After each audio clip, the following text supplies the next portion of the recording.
अश्वत्थामा महाभारत का एक प्रमुख पात्र था। वह पांडवों और कौरवों के गुरु द्रोणाचार्य का पुत्र था।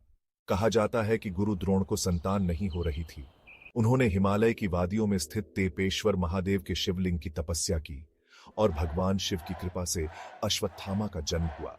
अश्वत्थामा को भगवान शिव का अंश माना जाता है। उसके जन्म के समय से ही उसके सिर पर एक दिव्य मणि थी जो उसे हर प्रकार के खतरे से बचाने की शक्ति रखती थी।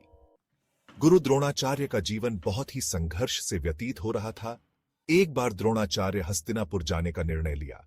उस समय हस्तिनापुर के राजा धृतराष्ट्र ने उन्हें सभी कौरवों और पांडवों को शिक्षा देने को कहा और उनको यह दायित्व सौंपा दिया।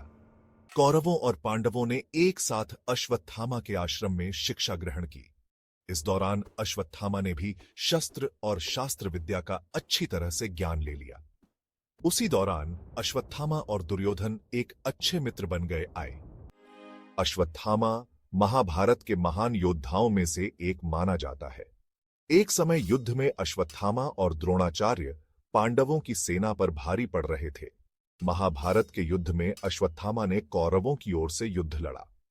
युद्ध के दौरान जब पांडवों की सेना पर गुरु द्रोण और अश्वत्थामा भारी पड़ने लगे तो श्री कृष्ण ने एक योजना बनाई। उन्होंने युधिष्ठिर से कहलवाया कि अश्वत्थामा मारा गया है, लेकिन उन्होंने यह नहीं बताया कि वह एक हाथी था, न कि द्रोण का पुत्र। यह सुनते ही द्रोणाचार्य शोक में डूब गए और अपने हथियार छोड़ दिए। उसी समय धृष्टद्युम्न, जो द्रोण के वध के लिए ही जन्मा था, ने उनका वध कर दिया। अपने पिता की मौत से अश्वत्थामा बहुत गुस्से में आ गया था। उसने पांडवों से बदला लेने का वचन ले लिया, लेकिन धीरे धीरे सभी कौरव मारे गए। दुर्योधन की मौत के बाद महाभारत का युद्ध भी खत्म हो गया। अश्वत्थामा कोई भी पांडव को मार नहीं पाया।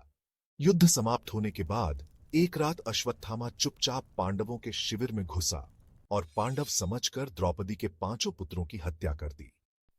जब पांडवों को यह पता चला तो वे श्री कृष्ण के साथ उसे पकड़ने पहुंचे। वहां अश्वत्थामा और पांडवों के बीच युद्ध हुआ। अश्वत्थामा ने खुद को बचाने के लिए ब्रह्मास्त्र चला दिया। अर्जुन ने भी ब्रह्मास्त्र का प्रयोग किया, लेकिन 2 ब्रह्मास्त्रों के टकराने से प्रलय की आशंका थी। श्री कृष्ण के कहने पर अर्जुन ने अपना ब्रह्मास्त्र वापस ले लिया, लेकिन अश्वत्थामा ने मना कर दिया। उसने वह ब्रह्मास्त्र अर्जुन के पुत्र अभिमन्यु की विधवा पत्नी की कोख में पल रहे बच्चे की ओर चला दिया। ब्रह्मास्त्र से कोख में पल रहे बच्चे की जान चली गई। इस घटना के बाद उसी समय भगवान श्री कृष्ण ने अश्वत्थामा को एक श्राप दिया कि जब तक धरती पर जीवन है तू अमर रहेगा, लेकिन तुझे कभी शांति नहीं मिलेगी। तुझसे तेरा तेज, तेरा मस्तक की मणि सब छिन लिया जाएगा। तू सड़ा हुआ शरीर लेकर जंगलों में अकेले भटकेगा।